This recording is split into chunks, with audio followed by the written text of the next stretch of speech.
Picture what it takes to run a school with no classrooms, no blackboards, no printed textbooks, no buses, no internet.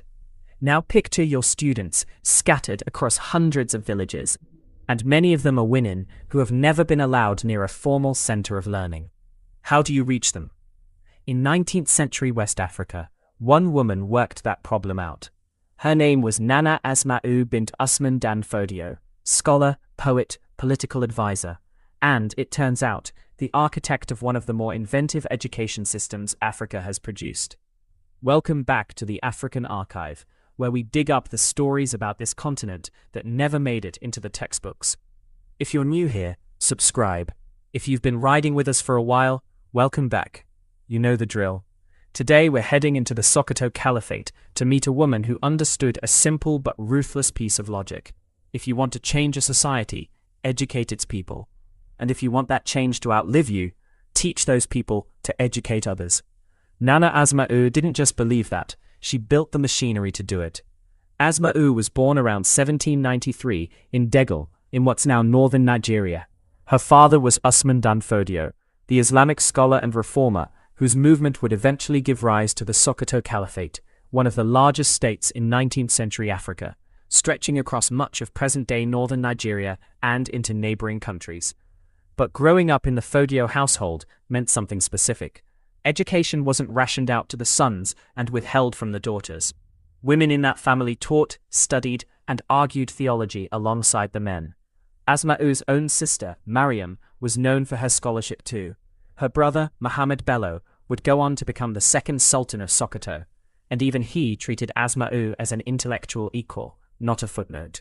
So Asma'u trained in Quranic studies, Islamic law, theology, and history. She read and wrote in Arabic, Hausa, and Fulfulde, and she also understood Tamashek, the language of the Tuareg. That's 4 languages in a region with no formal universities as Europeans would recognize them, just scholars, manuscripts, and oral transmission. For Asma'u, knowledge wasn't something you hoarded, it was something you were supposed to pass on. That single idea shaped everything she did next.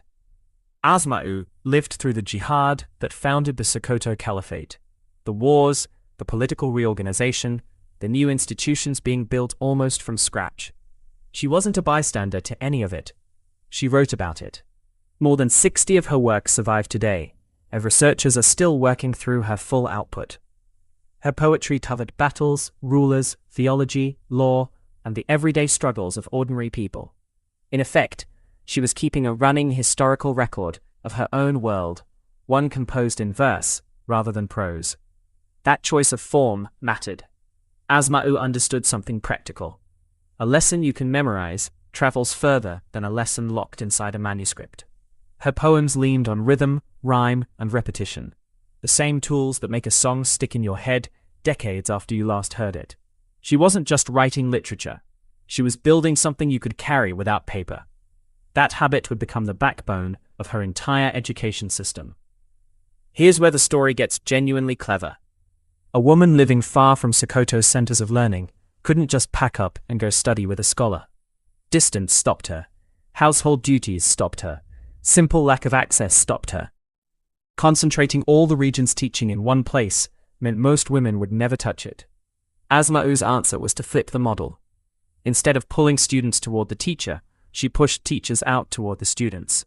This became the Yan Taru, usually translated as the associates, or those who gather together. It wasn't a school in the conventional sense. It was closer to a franchise. Train a small group of women thoroughly, send them home to their own communities, and let them teach. The women who did the traveling were called Jajis. Picture what that actually required, with no roads to speak of, no printed course packs, and no way to phone ahead. A Jaji carried her entire curriculum in her memory, Asma'u's poems, recited and retaught village by village. Each Jaji became a live transmission point between Sokoto's intellectual center and women who would otherwise never have reached it. And this is the part worth sitting with. Asma'u wasn't just making students, she was making teachers. A student is a dead end, she holds knowledge, and it usually stops with her. A teacher is a multiplier. Teach one woman who goes on to teach 20, and those 20 each teach a dozen more, and you've built something that keeps growing after you've left the room. That's not a school, that's a network, running on memorized poetry instead of Wi-Fi. It would be a mistake to file Asma'u away as just a teacher. Inside the Sokoto Caliphate's leadership, she was an intellectual with real reach. She corresponded with scholars, advised political leaders, including her brother, the Sultan, and used her writing to weigh in on the religious and political debates of her time. That's worth noting because it complicates the tired assumption that 19th-century African Muslim women were confined entirely to the domestic sphere. Asma'u didn't need to resemble a European feminist icon to matter. She mattered on her own terms, as a Fulani intellectual working from inside her own tradition, not against it, and still ending up as one of the most consequential thinkers of her era. Asma'u died around 1864 or 1865. What she built kept moving without her. The Yan Taru tradition carried on through generations of women teachers, and her poetry stayed in circulation, still taught, still memorized, long after she was gone. That's the real test of any institution. Does it need its founder in the room to survive? Hers didn't. Fair question. Part of the answer is that the standard story of African education tends to start with the arrival of European missionary schools, as if nothing worth mentioning happened before that. It's a convenient story. It's also wrong.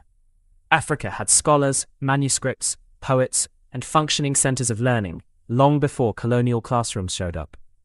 Timbuktu's libraries, Al-Azhar's reach into the continent, the Sokoto Caliphate's own scholarly culture, which Asma'u was born into and helped extend.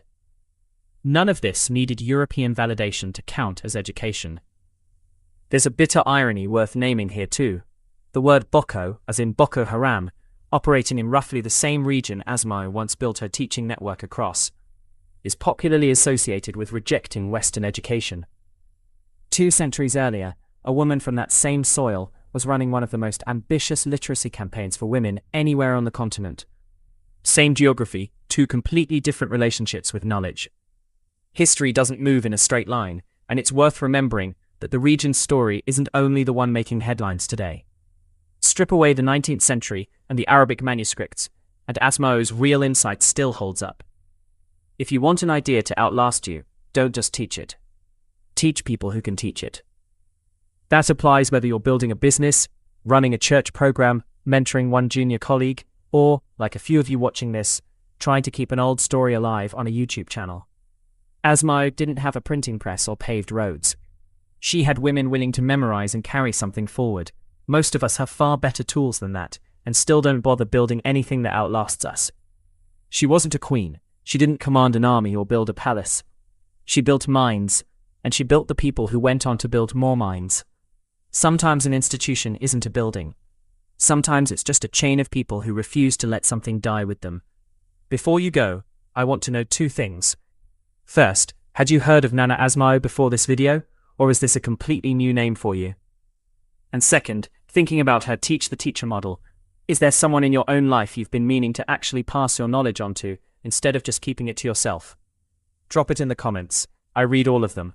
If this kind of history is your thing, subscribe and turn on notifications so you don't miss next episode. Until then, this is the African Archive.